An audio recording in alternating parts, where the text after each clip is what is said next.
माननीय अध्यक्ष जी, भारत में बड़ी मात्रा में कच्चा तेल, गैस और फर्टिलाइजर जैसी अनेक जरूरी चीजें हॉर्मुज स्ट्रेट के रास्ते से आती हैं।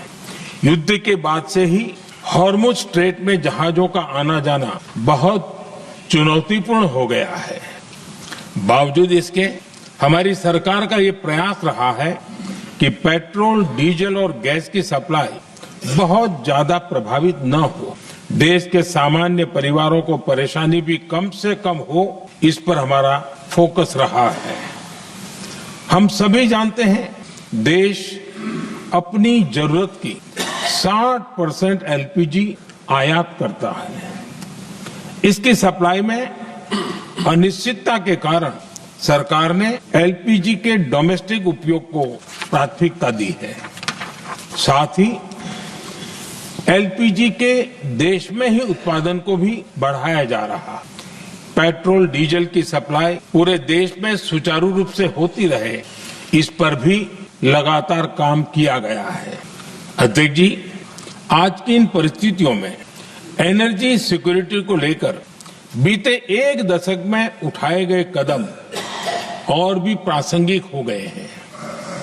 भारत ने बीते 11 वर्षों में अपनी एनर्जी इंपोर्ट का डाइवर्सिफिकेशन किया है।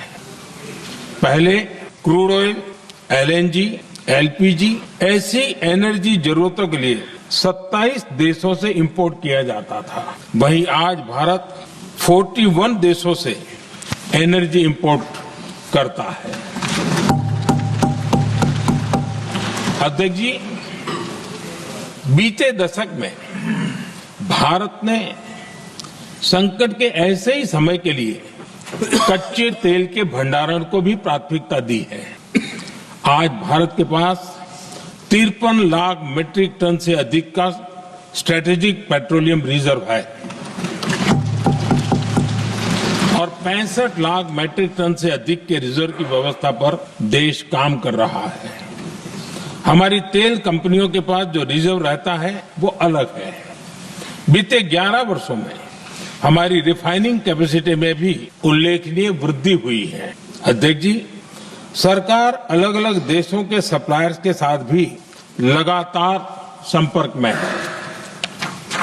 प्रयास ये है कि जहां से संभव हो वहां से तेल और गैस की सप्लाई होती रहे। भारत सरकार गल्फ और आसपास के शिपिंग रूट्स पर निरंतर नजर बनाए हुए है।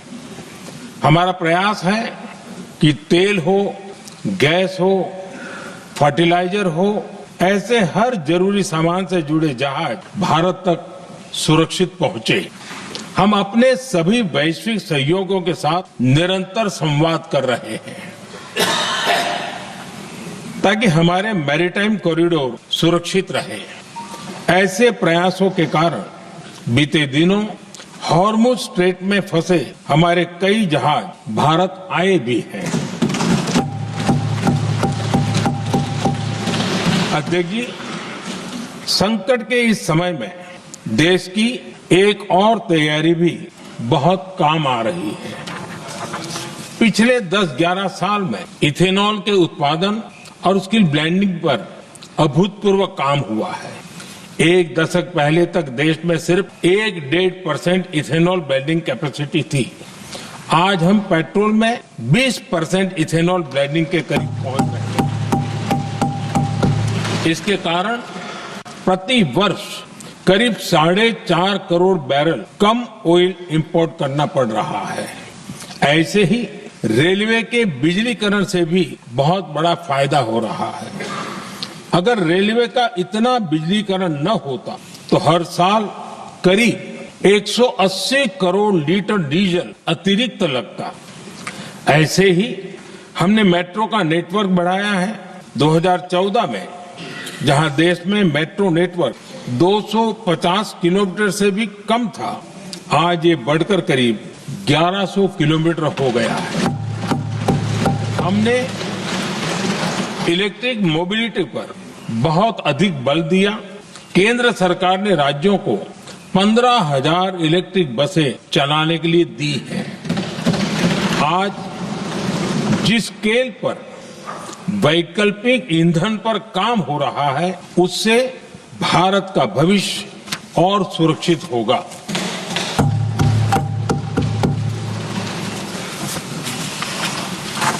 आदरणीय अध्यक्ष जी, हम जानते हैं कि एनर्जी आज इकोनॉमी की रीढ़ है और ग्लोबल एनर्जी नीड्स को पूरा करने वाला एक बड़ा सोर्स वेस्ट एशिया है।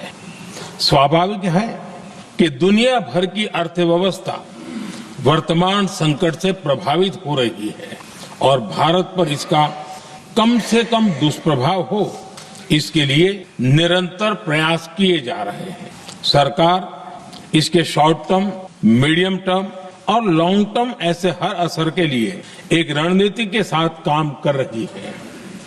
आज भारत की इकोनॉमी के फंडामेंटल्स मजबूत है, इससे भी देश को बहुत मदद मिली है। हम हर सेक्टर के स्टेक होल्डर्स के साथ चर्चा कर रहे हैं। जहां भी जरूरत है उस सेक्टर को आवश्यक सपोर्ट दिया जा रहा। भारत सरकार ने एक इंटर मिनिस्ट्रियल ग्रुप भी बनाया है। ये ग्रुप हर रोज मिलता है और हमारे इंपोर्ट एक्सपोर्ट में आने वाली हर दिक्कत का आकलन करता है और ये ग्रुप आवश्यक समाधान पर भी निरंतर काम करता है। मुझे पूरा भरोसा है कि सरकार और इंडस्ट्री के साझा प्रयासों से हम परिस्थितियों का बेहतर सामना कर पाएंगे।